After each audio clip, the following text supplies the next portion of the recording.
प्रिय साथियों नमस्कार, मैं डॉक्टर जी.के. गोस्वामी।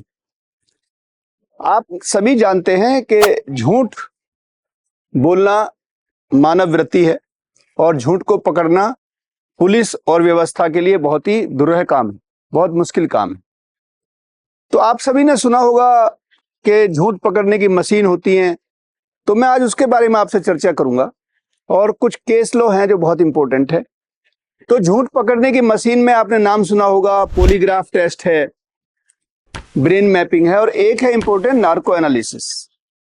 तो आप सभी ये मानते हैं कि उस पे मशीन पे किसी आदमी को चढ़ाओ या मशीन से उसको कनेक्ट करो और वो आदमी फटाफट झूठ और सच को बोलने लगेगा। तो साथियों ऐसा कुछ नहीं है।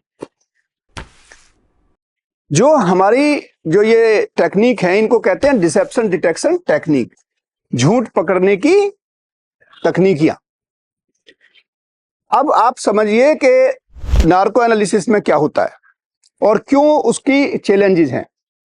नार्को एनालिसिस में एक केमिकल होता है सोडियम पेंटाथोएट, उसका जिसका टेस्ट करना होता है उसका बॉडी का वेट लेकर के उसकी मेडिकल डॉक्टर जो है टेस्ट करता है और उसको सोडियम पेंटाथोएट उसके नर्वस सिस्टम से उसको चढ़ाया जाता है। 1% जनरली लेते हैं जो भी सॉल्यूशन बनता है।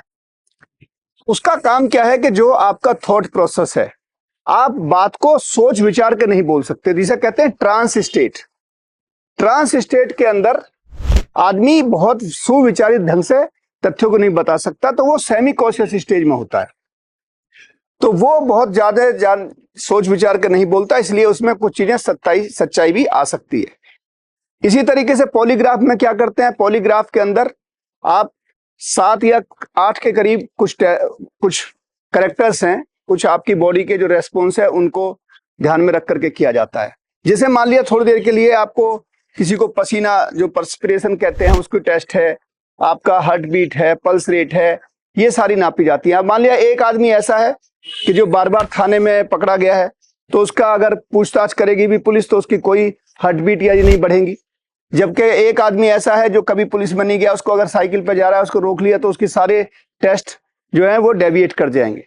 तो इसलिए ये जो टेस्ट हैं ये बहुत रिलायबल नहीं है, लेकिन ये कहाँ इस्तेमाल होते हैं कि जिससे हम स्क्रीनिंग कर सकें बहुत ज्यादा संख्या में अगर जो सस्पेक्ट हैं उनको स्क्रीन आउट करने के लिए। तो इसमें एक केस आया Selvi versus state of Karnataka का 2010 सुप्रीम कोर्ट का, एक बहुत महत्वपूर्ण केस है। मैं अगली बार में इसको सेल्वी वर्सेज कर्नाटक का क्या है, उसमें कंसेंट की क्या भूमिका है, उसके बारे में आपसे चर्चा करेंगे। इन्हीं शब्दों के साथ बहुत बहुत धन्यवाद, नमस्कार, जय हिंद।